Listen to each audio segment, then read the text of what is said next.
नमस्कार दोस्तों, मेरा नाम वीरू द्विवेदी है। मैं आपका अपने YouTube channel Veeru Dwivedi education hub पर हार्दिक स्वागत करता हूं। दोस्त, आज हम बात करेंगे करंट अफेयर्स के, अपनी श्रृंखला को आगे बढ़ाते हुए करंट अफेयर आज और कल के।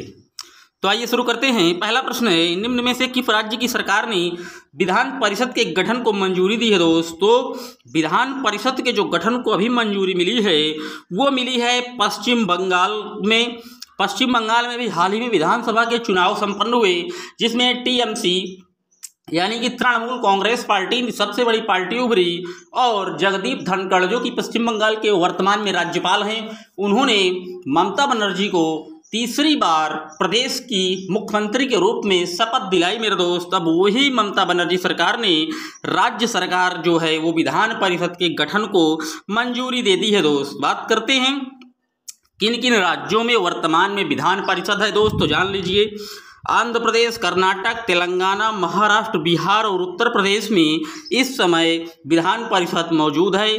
पश्चिम बंगाल में जो द्विसदनीय विधायिका है, इसको 1969 में संयुक्त मोर्चा सरकार द्वारा समाप्त कर दिया गया था। दोस्त, इसके पहले वहां थी द्विसदनात्मक व्यवस्था, लेकिन 1969 में संयुक्त मोर्चा सरकार ने इसको समाप्त कर दिया था।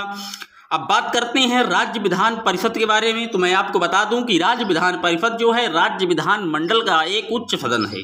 आपको सीधे समझाता हूं एक ट्रिक से कि जैसे लोकसभा में 2 सदन होते हैं, संसद में 2 सदन होते हैं। दोस्त, जैसे संसद में 2 सदन होते हैं, एक लोकसभा और एक राज्यसभा। तो जो राज्यसभा है वो उच्च सदन होता है दोस्त, और जो लोकसभा है वो निम्न सदन होता है। वैसे ही जो है विधानसभा निम्न जो है वो निम्न सदन होता है और विधान परिषद जो है वो उच्च सदन होता है। और राज्यों में विधान परिषद जो है वो संविधान के अनुच्छेद 169 के तहत स्थापित किया जाता है। मैं आपको बता दूं, किसी भी राज्य में जो विधान परिषद का गठन होता है वो पहले वहाँ की विधानसभा की कैबिनेट से मंजूरी मिलने के बाद वो जो कानून है वो राज्यपाल के पास जाता है, और जब राज्यपाल उसमें अपनी सिग्नेचर और मोहर लगा देते हैं दोस्त, तब वो पारित हो पाता है। तो देखते हैं आगे क्या होता है। हालांकि विधानसभा से ये पास हो गया है कि पश्चिम बंगाल में विधान परिषद का गठन हो, बाकी आगे देखते हैं कि वहाँ के राज्यपाल जगदीप धनखड़ जी क्या करते हैं। वो तो आगे मैं फिर बताऊंगा आपको जब वो करंट अपडेट होगा। बात करते हैं दूसरे प्रश्न की। भारतीय नौसेना ने किस डिस्ट्रॉयर को डीकमीशन कर दिया है? डीकमीशन का मतलब उसकी सेवा जो है, सेवानिवृत्त किसको कर दिया गया है? तो आईएनएस राजपूत को अभी भारतीय नौसेना ने डिस्ट्रॉयर और डीकमीशन कर दिया है मेरे दोस्त, आईएनएस राजपूत को। अब बात आई है भारतीय नौसेना की, तो आप बताएंगे कमेंट बॉक्स में कि नौसेना के प्रमुख इस समय कौन है। दोस्त, चलते हैं अपने तीसरे प्रश्न की ओर। आज का जो तीसरा प्रश्न है, केरल के नए मंत्रिमंडल का शपथ समारोह कहाँ आयोजित किया गया है? तो मैं आप बता दूं, केरल की जो राजधानी है तिरुवनंतपुरम, यहाँ पर जो केरल के नए मुख्यमंत्री बने हैं पिनराई विजयन बने हैं दोस्त, और इन्होंने लगातार 4 दशकों से ये केरल के मुख्यमंत्री हैं। आप समझ सकते हैं कि कितने वर्षों से हैं ये वहाँ के मुख्यमंत्री पद पर आसीन है पिनराई विजयन।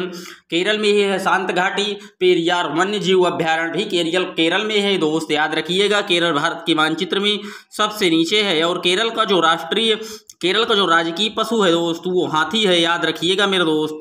चलते हैं अगले प्रश्न की ओर। बात करते हैं 5वें प्रश्न की। आकलन वर्ष 2021-22 के लिए व्यक्तिगत आयकर रिटर्न भरने की तिथि को बढ़ाकर कब तक कर दिया गया है? तो अब 30 सितंबर तक आप 2021-22 के लिए इनकम टैक्स रिटर्न भर सकते हैं। चलते हैं अगले प्रश्न की ओर। हाल ही में सेमी क्वांटिटेटिव इलेक्ट्रोकेमिकल्स एलाइजा किसने विकसित किया है? तो ये जो सेमी क्वांटिटेटिव इलेक्ट्रोकेमिकल एलाइजा है, इसको विकसित किया गया है पुणे के द्वारा, और इसमें से आप कोरोना पेशेंट का तुरंत टेस्ट करके 15 मिनट के अंदर उसको रिपोर्ट दे देंगे कि कोरोना पॉजिटिव है या नहीं। तो इसको जो तैयार किया गया है वो पुणे की पाथ शोध कंपनी ने तैयार किया है मेरे दोस्त, याद रखिएगा। इसका करेक्ट ऑप्शन डी है, पाथ शोध कंपनी। बात करते हैं अगले प्रश्न की। हाल ही में डॉक्टर तरन्नुम रियाज का निधन हो गया, वे कौन थी? तो डॉक्टर तरन्नुम रियाज जो थी ये उर्दू उपन्यासकार है मेरे दोस्त, याद रखिएगा। बात करते हैं अपने अगले प्रश्न की। भारतीय खेल प्राधिकरण ने खिलाड़ियों को कितने रुपए का बीमा कवर प्रदान करने की घोषणा की है? तो भारतीय खेल प्राधिकरण ने खिलाड़ियों को जो है वो 5 लाख रुपए का बीमा प्रदान करने की घोषणा की है। दोस्त याद रखिएगा।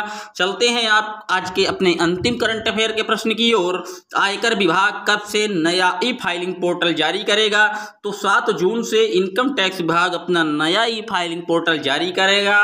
इसके लिए अब आप ऑनलाइन जो है वो रिटर्न जो है आयकर रिटर्न भर पाएंगे। ई फाइलिंग पोर्टल 7 जून से इनकम टैक्स विभाग जारी कर देगा मेरे दोस्त। तो आज का ये करंट अफेयर का वीडियो आपको कैसा लगा कमेंट बॉक्स में जरूर बताइएगा।